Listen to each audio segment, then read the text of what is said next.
Bonjour à toutes et à tous, Namasté, bienvenue sur cette 5e vidéo de ce programme de 7 jours. 7 jours pour essayer d'approfondir sa pratique, d'aller un petit peu plus loin qu'une simple pratique physique. Avant de commencer, comme d'habitude, je vous invite à cliquer en bas à droite de cette vidéo pour vous abonner. Ça permet de faire connaître la chaîne, ça vous permet aussi à vous de pouvoir être connecté, de savoir quand une vidéo sort. Et on se retrouve aussi, vous le savez, désormais sur Zoom grâce à l'application Eversport que j'utilise, dont vous trouverez le lien juste en dessous. Ça nous permet de nous rencontrer lors de cours donnés en direct sur Zoom, limités à 10 personnes à chaque fois, le mardi, le jeudi et le samedi. Mais je vous laisse découvrir le programme en cliquant sur le lien dessous, ou bien si j'y arrive, avec le petit lien qui apparaîtra peut-être en haut de cette vidéo. Allez, on va pouvoir commencer. Vous pouvez venir vous allonger en Shavasana, puisque c'est comme ça qu'on avait terminé notre dernière séance. Vous vous allongez donc, Shavasana, on sépare les pieds de la largeur du tapis, les bras 30-40 cm du corps. Vous ramenez légèrement le menton vers la poitrine, vous tournez les paumes des mains vers le ciel.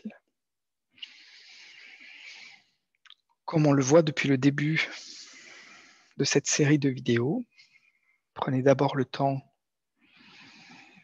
de connecter le corps au sol, de sentir le sol sous le corps, notamment les points de contact au niveau des talons, sans bouger les pieds. Sentez vos talons posés sur le sol. Sentez les mollets. Sentez l'arrière des jambes, l'arrière des cuisses, les fessiers en contact avec le sol, le bas du dos, le milieu, le haut du dos. Ça permet de vraiment s'installer dans la séance. Je le répète à chaque fois, mais c'est vraiment important de prendre le temps de s'installer, de ne pas commencer directement. Sentez le dos des mains, l'arrière des bras, l'arrière des omoplates, les épaules en contact avec le sol, l'arrière du crâne. Sentez qu'en fait, votre corps est entièrement porté par le sol. N'essayez pas de résister en fait, simplement lâchez le corps sur le sol. Le corps est détendu, du bout des orteils, du bout des doigts jusqu'en haut du crâne. Peut-être que ce n'est pas le cas, mais la séance aidera à ça. Et donc aujourd'hui, nous allons voir une torsion vertébrale un peu particulière. On va la faire un peu différemment de d'habitude. Elle est inspirée du Yin Yoga. Donc cette torsion vertébrale, c'est ce qui permet dans le yoga, on l'a vu d'ailleurs dans la vidéo précédente, d'éliminer, d'évacuer du corps une qualité qu'on appelle rajas dans le yoga, qui est pourrait qualifier de surtension, de la colère, l'agacement, mais même physiquement, ça se traduit par une espèce de petite agitation comme ça. Et les torsions aident à évacuer ça. Et donc, c'est ce qu'on va faire aujourd'hui. Toujours le menton bien ramené vers la poitrine. Vous allez joindre vos pieds et allonger les bras en croix. Donc, dans le yin, puisque c'est une posture quand même inspirée du yin, on essaie de ne pas avoir les bras trop hauts, mais le bras légèrement plus bas que les épaules. Moi, j'aime bien avoir le bras au niveau de l'épaule. Si ça vous plaît, allez-y. On inspire et à l'expire, on plie les deux genoux à la poitrine. On peut même, soulever un peu les fesses pour avoir le bas du dos au sol. Et vous allez croiser la jambe droite par-dessus la jambe gauche. Ici, comme ceci. Donc, on était ici et on passe là. On inspire. Et à l'expiration, on fait tomber évidemment les genoux sur la gauche et on tourne le visage vers la droite. Si vous sentez que vous pourriez gagner un peu plus en étirement, le but c'est d'essorer la colonne vertébrale. La main gauche, on ne le ferait pas spécialement dans le yin, mais là, on est sur un cours indépendant, donc on peut légèrement tirer les genoux vers le sol, sinon vous restez ici. Idéalement, on a les deux épaules au sol. Si ce n'est pas le cas, vous pouvez toujours glisser une petite couverture sous l'épaule droite.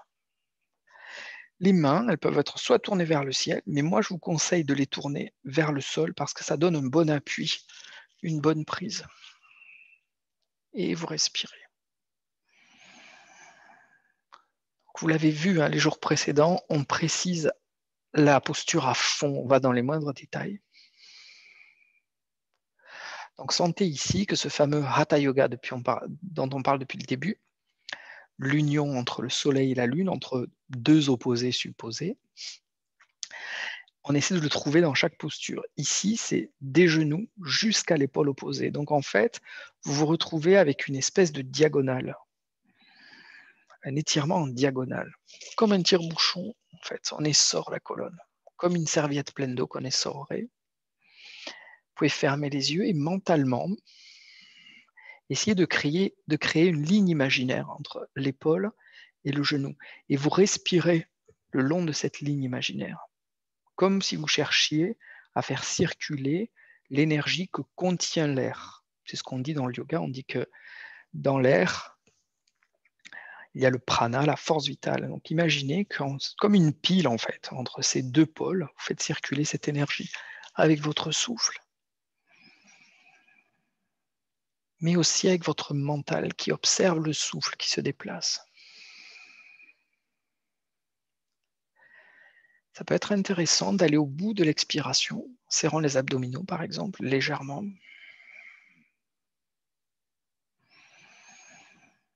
Faites monter l'air assez haut.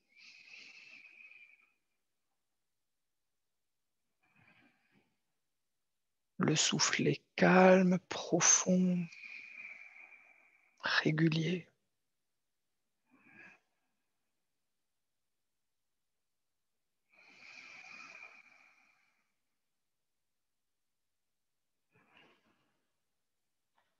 Il y a l'idée que ce que vous essorez, c'est cette fameuse énergie, cette fameuse qualité qu'on appelle rajas, surtension, colère, agitation.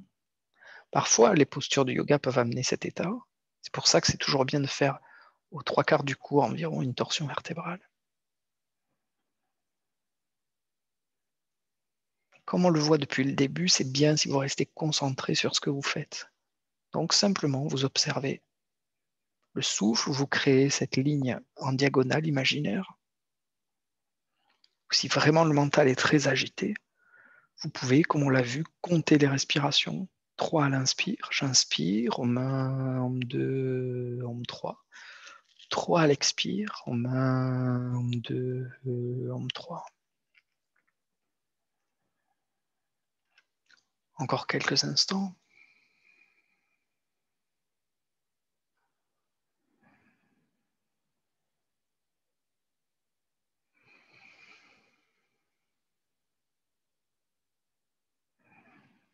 Prenez le temps, on fait une posture, mais on la fait vraiment bien. C'est ça en fait l'idée.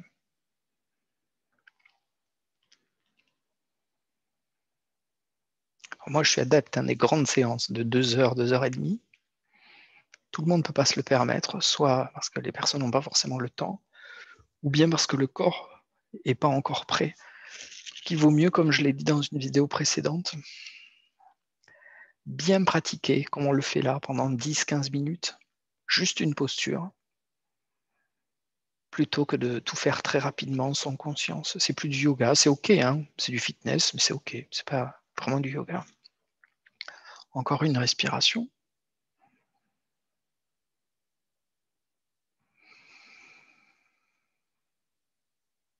Puis vous inspirez.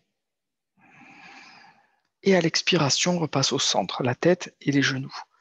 Évidemment, on va croiser dans l'autre sens. Vous inversez le croisement, vous inspirez.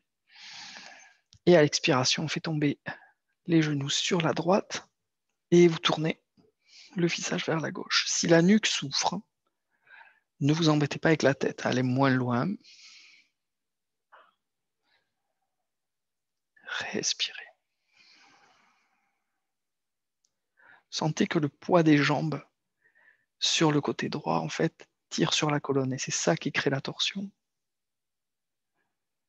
Retrouvez le point, la ligne imaginaire entre les deux points, cette fois-ci de l'épaule gauche jusqu'aux genoux qui sont tombés sur la droite. Respirez le long de cette ligne.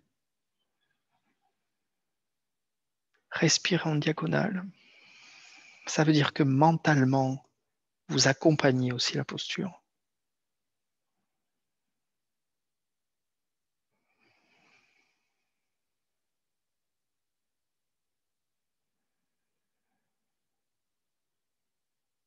Prenez le temps, ralentissez le souffle. Malgré tout, il reste profond, puissant.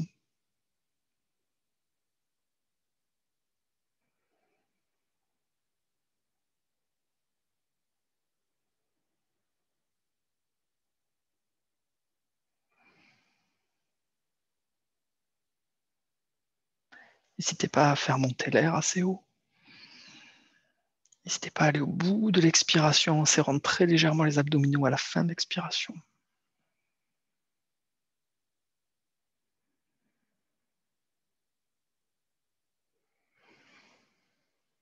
Encore 2-3 respirations.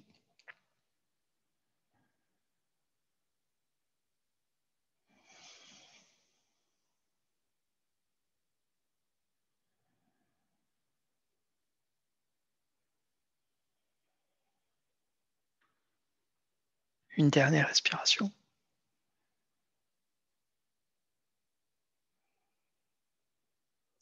Puis vous inspirez, vous repassez au milieu. Vous décroisez les jambes et pour corriger cette torsion vertébrale, on l'a vu précédemment, c'est toujours bien de se retrouver ensuite avec une colonne bien droite. La posture pour éliminer les flatulences. Mais le nom, il est tellement fou. Vous inspirez, à l'expire, vous pliez les 2 genoux, vous attrapez les genoux dans les mains et vous comprimez les cuisses dans le ventre. Pareil, vous avez vu, j'ai rajusté le menton vers la poitrine. Et respirez. Essayez de bien relâcher les épaules. Comprimez bien les cuisses dans le ventre. À l'expire. Et gonflez bien le ventre à l'inspire, sans relâcher la pression des cuisses. Il doit y avoir une espèce de mouvement antagoniste qui se produit entre les cuisses et l'abdomen.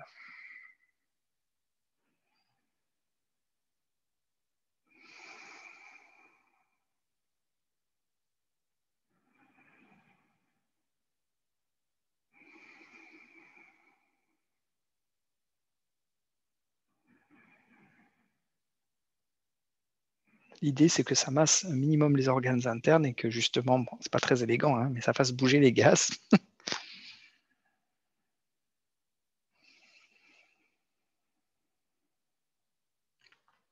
Encore quelques respirations.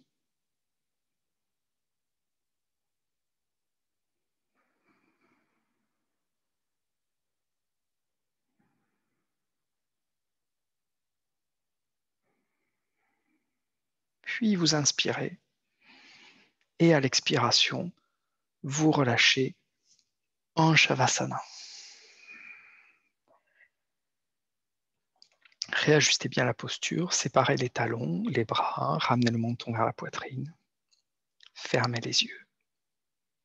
Si c'est nécessaire, prenez une grande inspiration. Si vous avez besoin de soupirer, de souffler, faites-le. Relâchez tout. 1 minute d'immobilité, de silence pour laisser infuser la posture.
Puis prenez une grande inspiration.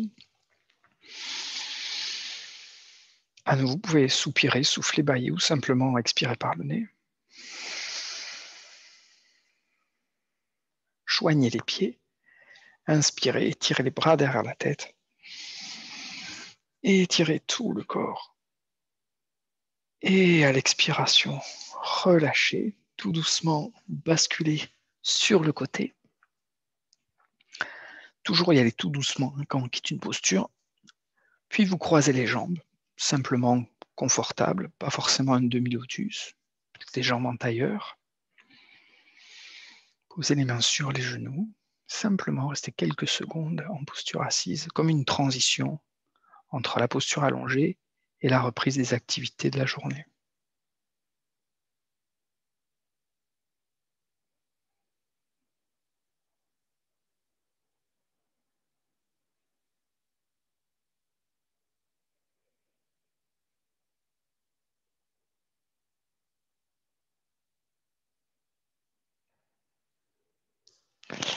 Et je vous remercie. Namasté et à demain. Et si vous avez des questions, évidemment, vous pouvez me laisser vos questions ou vos commentaires dans les commentaires sous la vidéo. Bonne journée.